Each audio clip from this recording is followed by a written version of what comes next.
सुदूर उत्तर पूर्व के जो राज्य हैं मणिपुर, आप लंबी दूरी से यहाँ पहुंचे हैं और मणिपुर आंतरिक लोकसभा मणिपुर में 2 लोकसभा क्षेत्र है, उसमें आंतरिक मणिपुर ऐसा करके बोला जाता है। उस लोकसभा क्षेत्र से आप वहाँ की जनता का प्रतिनिधित्व करते हैं और वर्तमान में भारत सरकार में आप विदेश और शिक्षा के राज्य मंत्री। मैं मंच पर उनका स्वागत करता हूँ, अभिनंदन करता हूँ और आज की प्रेस वार्ता में मैं माननीय राज्य मंत्री श्रीमान डॉक्टर राजकुमार रंजन सिंह जी से आग्रह करता हूँ कि आप सबके बीच अपनी बात रखें। माननीय राज्य मंत्री।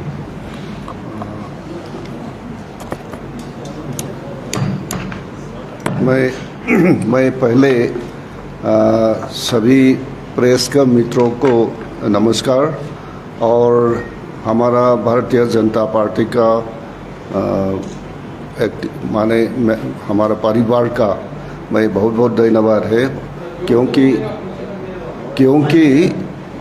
मैं पहले बार छत्तीसगढ़ में आया तो झारखंड में आया और उसका वातावरण में मेरे मन में स्टडी करने का बहुत इंटरेस्ट है।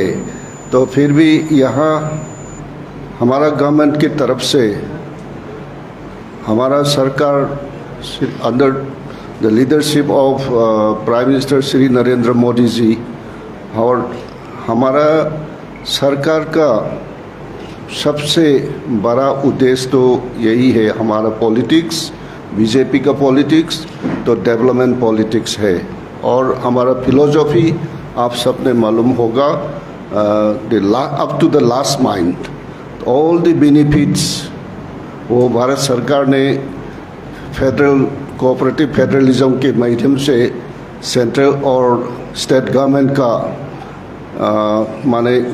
कोऑपरेटिव फेडरलिज्म के माध्यम से हमने डेवलपमेंट को पार्टनरशिप के माध्यम से काम किया।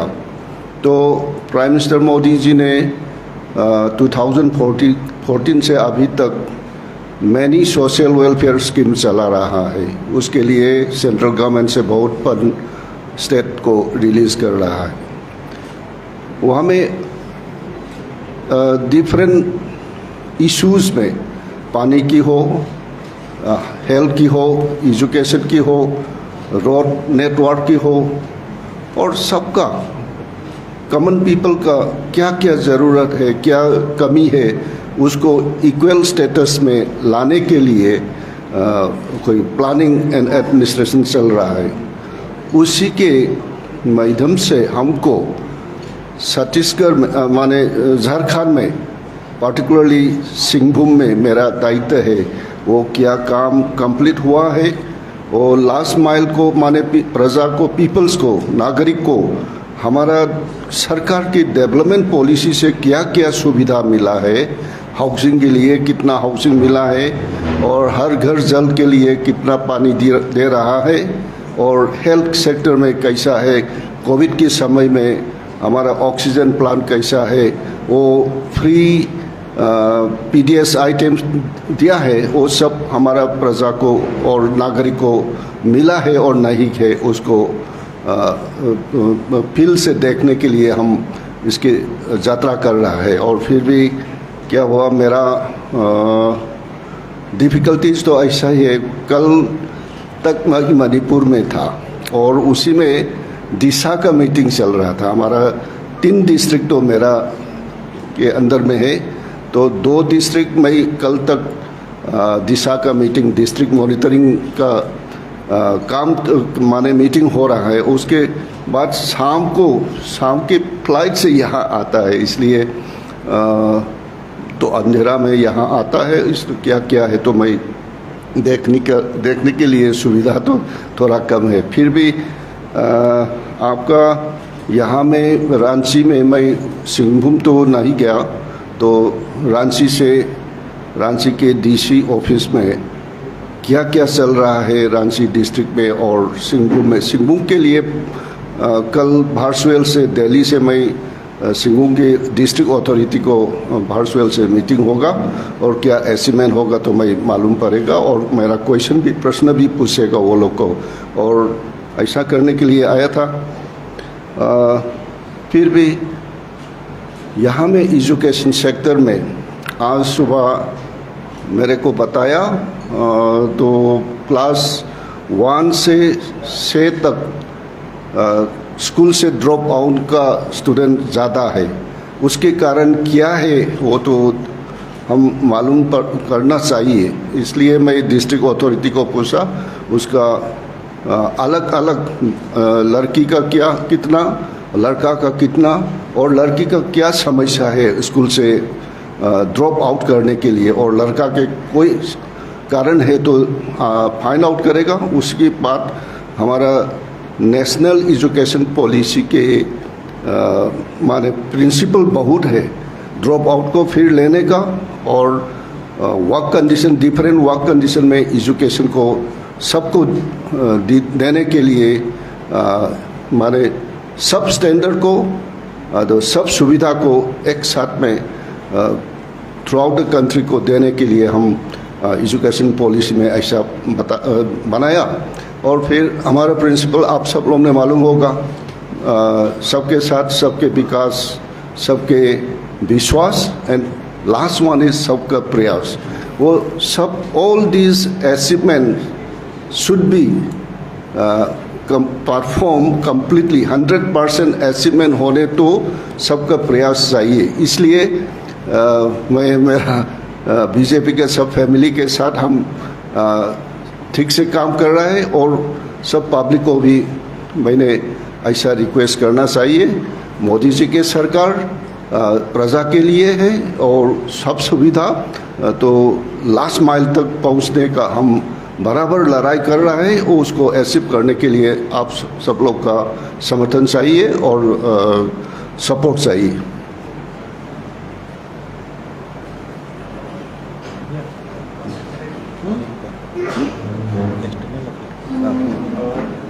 अच्छा, और फिर मैं एजुकेशन के बारे में थोड़ा सा बता दिया, और एक्सटर्नल अफेयर्स का मेरा असाइनमेंट तो south east Asia except Japan and China, और whole country south east Asia का होल कंट्री उसका बेटर रिलेशनशिप आने के लिए, क्योंकि हमारा प्राइम मिनिस्टर श्री नरेंद्र मोदी जी ने हम लोग को एडवाइस किया।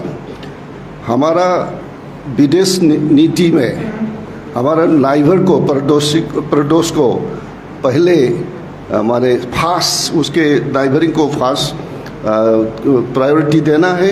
इसलिए भारत के आसपास में रहने वाला हमारा दूसरा कंट्री को बेटर रिलेशनशिप देने के लिए हमारा प्रिंसिपल तो फॉरेन अफेयर्स का प्रिंसिपल तो ऐसा ही है।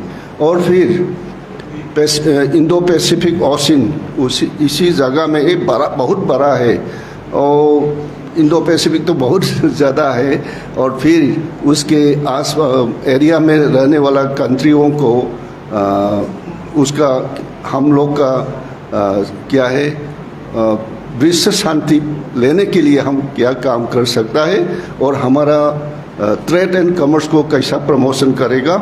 और फिर relationship particularly south east Asia में भारत का संबंध तो बहुत आगे से है, माने बुद्धिस्ट लिंक होगा, रामायण का लिंक होगा, और तो अभी मोदी जी सरकार ने हमको बताया पीपल्स टू पीपल्स का रिलेशनशिप तो डेवलप करना है, और इसके लिए भारत सरकार ने 1000 scholarship is instituted to come to India and study India.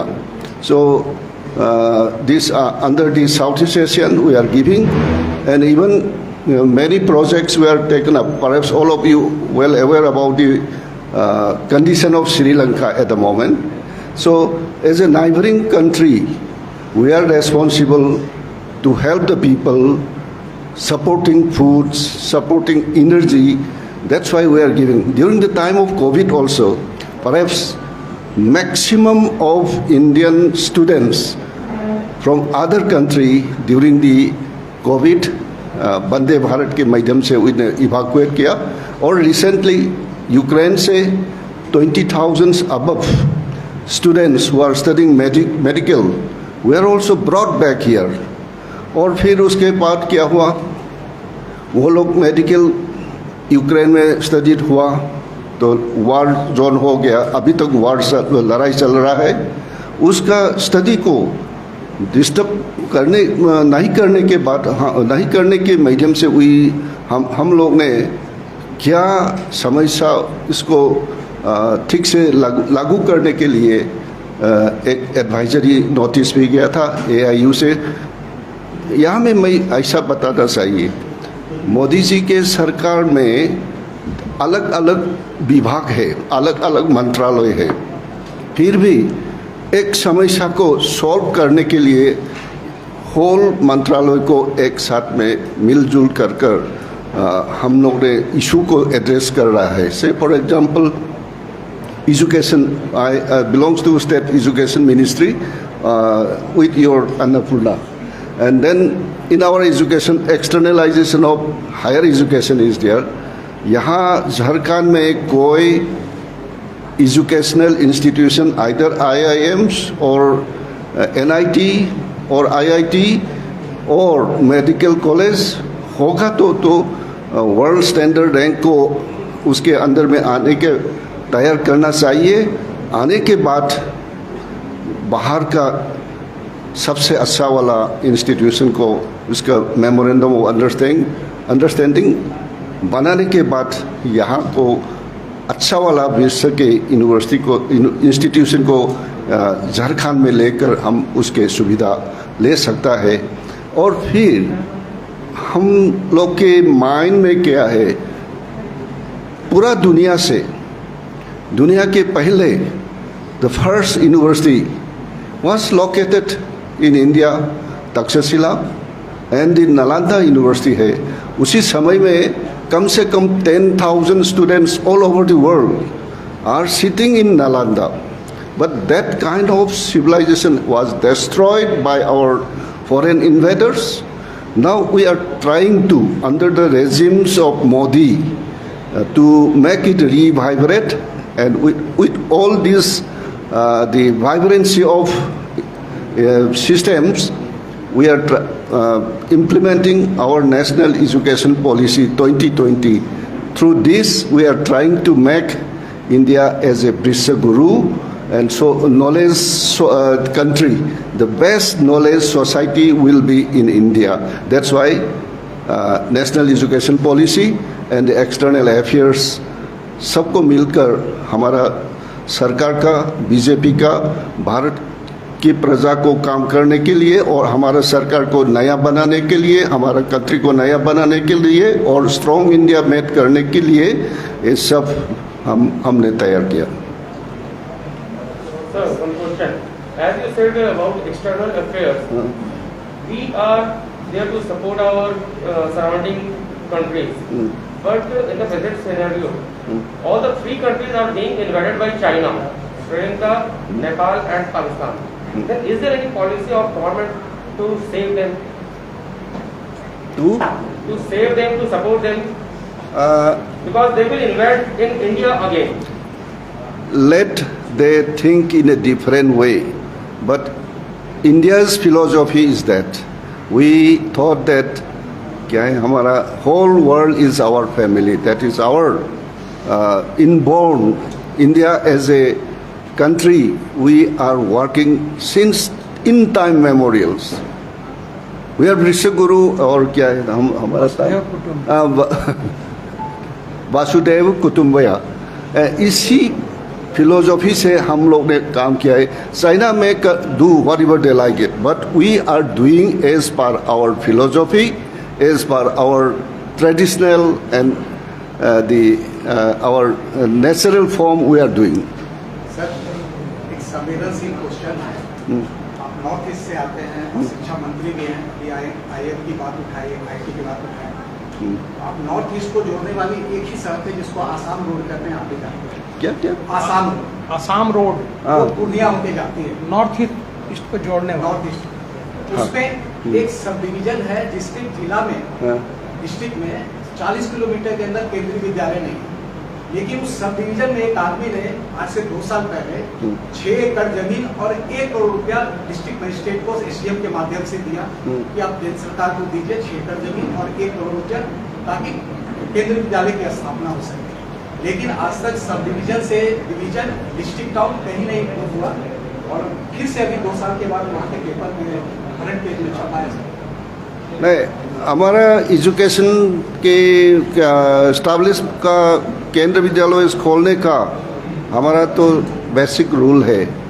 केंद्र राज्य सरकार ने फ्री ऑफ कॉस्ट लैंड देने का और during the construction rent free school माने क्लास शुरू करने का जगह मिलेगा तो ये जरूर देना पड़ेगा। और कोई प्राइवेट से पैसा देकर और एश्योरेंस ब्लॉक लेवल से देने तो अच्छा वो तो सरकार को डोनेट कर दिया 6 एकड़ जमीन। नहीं, डोनेट करने की ज़रूरत नहीं है। वो तो ठीक प्रॉपर वे से उसका एप्लीकेशन आना चाहिए। पिछले जो मंत्री थे उन्होंने घोषणा किया था कि हर सिविल डिवीजन में एक केंद्रीय विद्यालय स्थापित हो।